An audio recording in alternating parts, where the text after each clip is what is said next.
COVID-19 2 సంవత్సరాలు ప్రపంచానికి గడగడలాడిచ్చింది. ఎవరు ఎక్కడ చనిపోతున్నారో, ఎందుకు చనిపోతున్నారో, ఎలా చనిపోతున్నారో కూడా వాళ్ళకే తెలియకుండా చనిపోయారు. ఎప్పటికీ అలాంటి సిచ్యువేషన్ ఇండియాలోకి రాకూడదు అనుకుంటా ఉన్నాం. మళ్ళీ కోవిడ్-19 ఇండియాలోకి వచ్చేసింది. 2025 మే 12 వరకు కోవిడ్ గురించి ఎవరు పెద్దగా పట్టించుకోలేదు. మే 12 నుంచి మే 19 వరకు మన ఇండియాలో 154 కేసులు పెరిగాయి. అంటే ఏ రాష్ట్రాల్లో కోవిడ్ మళ్ళీ వచ్చేసిందంటే ఇప్పుడు వరకు ఉన్న ఇన్ఫర్మేషన్ ప్రకారం అయితే మే 19 వరకే ఉంది మన దగ్గర. మే 19 వరకు కేరళలో 95 పాజిటివ్ కేసులు ఉన్నాయి. అండ్ హైయెస్ట్ కేసెస్ ఎక్కడన్నా ఉన్నాయి అంటే అది కేరళలోనే. తమిళనాడులో 66 కేసులు, మహారాష్ట్రలో 56 కేసులు, పాండిచ్చేరిలో 10 కేసులు, కర్ణాటకలో 13 కేసులు. మే 19 ఈ న్యూస్ నాకు తెలిసినప్పుడు ఇంకా మన తెలుగు స్టేట్స్ లో రాలేదు కదా అనుకుంటా ఉన్నా. ఈ రోజు నేను రికార్డ్ చేస్తున్న డేట్ అయితే మే 24.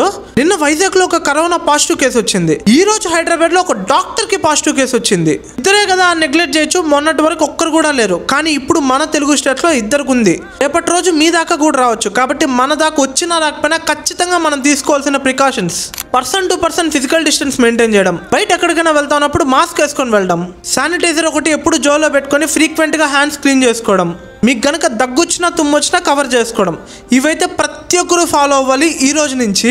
అండ్ అలానే నేను చెప్పబోయే సిమ్టమ్స్ మీకు ఒకవేళ ఉన్నాయో చెక్ చేసుకోండి. ఒకవేళ మీకు పొడి దగ్గు వస్తా ఉన్నా, నోస్ లో నుండి వాటర్ గా కారుతా ఉన్నా, బాడీలో ఎనర్జీ రాకపోయినా, మోషన్స్ అవుతూ ఉన్నా, ఫీవర్ వస్తూ పోతూ ఉన్నా ఖచ్చితంగా మీరు ఒకసారి వెళ్ళి టెస్ట్ చేసుకోండి.